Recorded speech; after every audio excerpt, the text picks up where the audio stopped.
Australie, le la cyclone parce que qui causé la cyclone, ça fait déjà une semaine, on s'est préparé pour que le cyclone Alfred, il fallait y aller. Et il fallait y jeudi, on a dit que non, jeudi le sous-souté, il y a vendredi na Poutou, samedi na Tongo. Et tozeli yango et ya kapete et ye. Là on a accepté dans la vidéo oyo ba dégâts et sali et puis biso batu tozanenge nini. Parmi ba dégâts, omoni ndenge sali e kati banzete même pondu nanga. Omoni banzete za na se mingi bukani. Et dans zaka mupepa makasi. Cyclone ezaki catégorie D comme je vous avais dit. Et là zaka mupepe na ba mbula makasi. Mbula eza na problème te parce que to message déjà mois en mars ezala mingi ba mbula. Mais ça fait 50 ans cyclone et salama na ce place toza. Dernière fois et salama kezaki 50 ans passé. Donc génération même ya siko ba eba ki même te cyclone et salama ndenge nini et memara nini ba conséquences nango ezala nini. Donc onyo soza ba conséquences nango ba dégâts nango. Na l'accepte na nzela biso moto kumba ki leo na tongo malgré mu pepezaki makasi mbule ezalaki moneta banzeta minene mi sisa vraiment ya minene longwe mu pepe longo liango ekwisa na banda kwa batu et voilà ba dégâts et salama ki vendredi le 7 na butu ezo continuer ti lelo samedi mbule ezo continuer mu pepe pezane mais mu pepa makasi eleki déjà. Et aux onga le sous comme ça kana mupepe ya normal o moni nzela na lekango chaque jour na kenda musala meza inonde beza na mwa mai moko muke na stewana meso bambule beti makasi e mataka o moni ngeza inonde déjà ko lekate parce que comme illégal so mai za na nzela jamais beaucoup traverser en po o éviter so le dessous le boule salami na se ou soit mai koza na vitesse mo be mema ba voiture.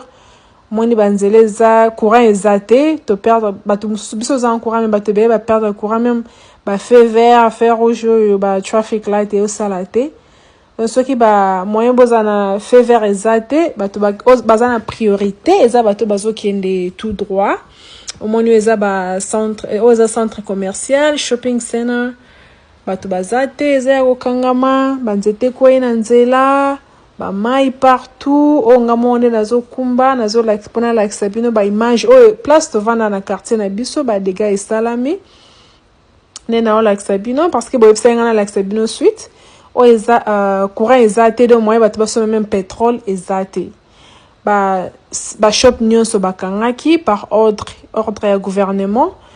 Depuis jeudi ba école les salate bana batanga kité biso pe badonso ba salate mutu so vana na ndako parce que fallait banda jeudi au moins déjà pano na ezo la kisake ma eza liboso ezo loba ke ma eza liboso kuna road flooded donc ma eza liboso bo beta déjà demi tour bozonga voilà moni ape courir bato bazana priorité za bato ba ok tout droit ba nyonso ba ok de gauche ou droite il faut bazela so mutu kezo ya tendo keza vraiment très difficile parce que ba accéder salama mingi so kurezate et o eza na quartier na biso mbule zo continuer semaine mobimba o tozo banda pe la semaine prochaine mbule bando beta kara.